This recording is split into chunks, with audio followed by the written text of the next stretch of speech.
एक समय की बात है जब गोदावरी के तट पर एक ब्राह्मण रहता था जिसका नाम था श्वेत। श्वेत नाम का ब्राह्मण भगवान शिव जी की भक्ति में हमेशा लीन रहता था। यहाँ तक कि वह हर व्यक्ति में और अतिथि में शिव जी को ही देखा करता था और सभी का भली भांति आदर सत्कार किया करता था तथा खाली समय में शिव जी की भक्ति में लीन रहता था। ऐसा करते करते एक दिन उसकी आयु पूर्ण हो गई, परंतु इस बात का उसे तनिक भी पता नहीं चला, क्योंकि भगवान शंकर की कृपा से उसे न तो कोई रोग था और न ही कोई शोक। उसका तो पूरा ध्यान केवल भगवान शिव जी की भक्ति में ही लगा रहता था। ऐसे में जैसे ही उसकी आयु पूरी हुई तो यमदूत उसके प्राण हरने के लिए आए, परंतु वे श्वेत के घर में प्रवेश नहीं कर सके। ऐसे में जब चित्रगुप्त ने मृत्युदेव से पूछा कि श्वेत अभी तक यहाँ पहुंचा क्यों नहीं और नहीं तुम्हारे दूत यहाँ अभी तक आए हैं। ऐसा सुनकर मृत्युदेव को श्वेत पर अत्यंत क्रोध आया और वह उसे लेने के लिए स्वयं गए। जब मृत्युदेव श्वेत के घर के सामने पहुंचे तब उन्होंने देखा कि उनके दूत उसके घर के बाहर खड़े हैं और डर के मारे कांप रहे हैं। मृत्युदेव के पूछने पर दूतों ने बताया कि श्वेत भगवान शिव जी द्वारा सुरक्षित हैं और उसके घर में घुसना तो दूर की बात है, बल्कि हम तो उसको देख भी नहीं पा रहे हैं।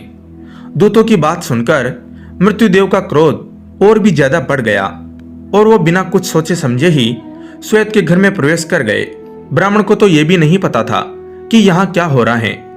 मृत्यु देवता श्वेत को सामने देखकर जैसे ही आगे झपटने को हुए तभी वहां उपस्थित भैरव बाबा ने उसे वहां से जाने को कहा, पर मृत्युदेव ने भैरव बाबा की ना सुनते हुए जैसे ही श्वेत के गले में अपना फंदा डाला वैसे ही भैरव बाबा ने अपने डंडे से उस पर प्रहार कर दिया, जिससे मौत की भी मौत हो गई। ये देख यमदूत भागकर यमराज के पास पहुंचे और उन्हें सारी घटना बताई। जैसे ही यमदेव को पता चला कि मृत्यु की भी मृत्यु हो गई है, उन्हें बड़ा क्रोध आया और वे अपने हाथ में यमदंड लेकर अपनी सेना के साथ स्वयं श्वेत के पास पहुंच गए। यमदेव ने देखा कि वहां भगवान शिव जी के पार्षद पहले से ही मौजूद हैं। ऐसे में न यमदेव पीछे हटने को तैयार थे और न ही भगवान शिव के गण।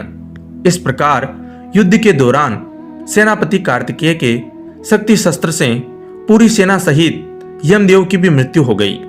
यमदेव की मृत्यु का समाचार सुनते ही सूर्य देव सारे देवताओं के साथ भगवान ब्रह्मा जी के पास पहुंच गए और उसके बाद ब्रह्मा जी सारे देवताओं के साथ घटना स्थल पर पहुंच गए।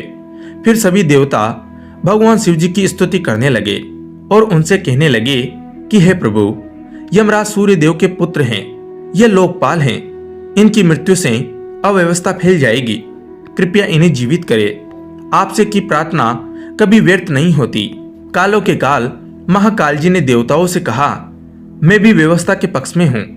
वेद की एक व्यवस्था है कि जो मेरे अथवा भगवान विष्णु के भक्त हैं उनके स्वामी स्वयं हम लोग ही होते हैं। मृत्यु का उन पर कोई अधिकार नहीं होता है, बल्कि यमराज के लिए यह व्यवस्था की गई है कि वे भक्तों को अनुचरित के समान प्रणाम करें।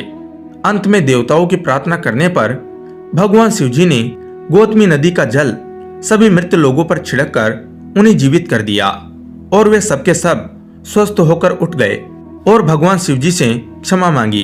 तो दोस्तों, देखा आपने, अगर आप भगवान शिव जी के सच्चे मन से प्रार्थना करते हैं तो भगवान शिव जी आपके लिए मृत्यु को भी मृत्यु दे सकते हैं। जय महाकाल। धन्यवाद दोस्तों।